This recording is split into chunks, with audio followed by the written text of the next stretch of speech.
Find a parameterization for this plane that passes through the origin and contains these two vectors.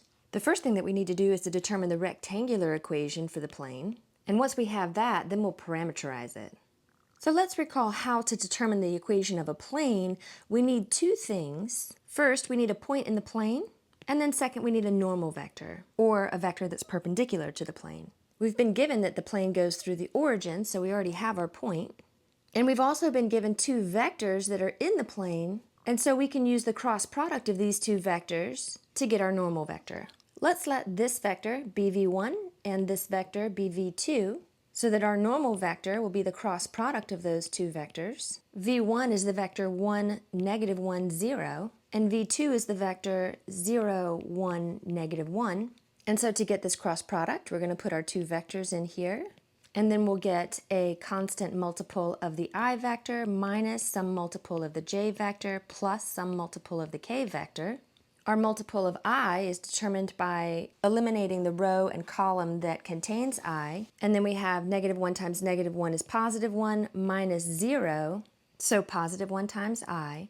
And then for the j coefficient, we eliminate the row and column that contains j. Positive 1 times negative 1 is negative 1 minus 0. And then for k, we eliminate the row and column that contain k, and we have 1 minus 0, which is positive 1 again. So this cross product is the vector 1, 1, 1, and that's what we'll use as the normal vector to come up with our plane equation. So as another reminder, the way that we come up with our plane equation is by using this formula here. A, B, and C are the components of the normal vector, x naught, y naught, z naught are the point. So we'll have 1 times x minus 0 plus 1 times y minus 0 plus 1 times z minus 0, which simplifies down to just being x plus y plus z is equal to 0. So this is the equation of our plane in rectangular form. Now we just need to parameterize this.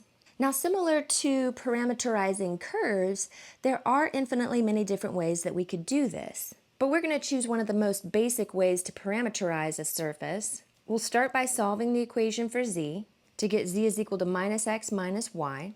And of course, we can think about this as being f at x, y is equal to negative x minus y. So z is already a function of two independent variables.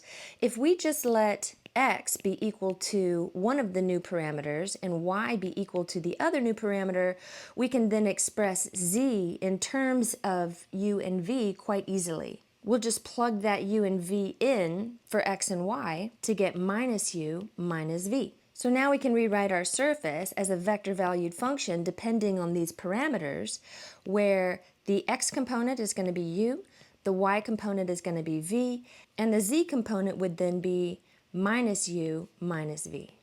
Again, this is one possibility for the parameterization. If we let x be u squared and y be v squared, then we'd have a different value for z, but this would be yet another option for parameterizing the surface. Again, there's infinitely many ways that we could do that.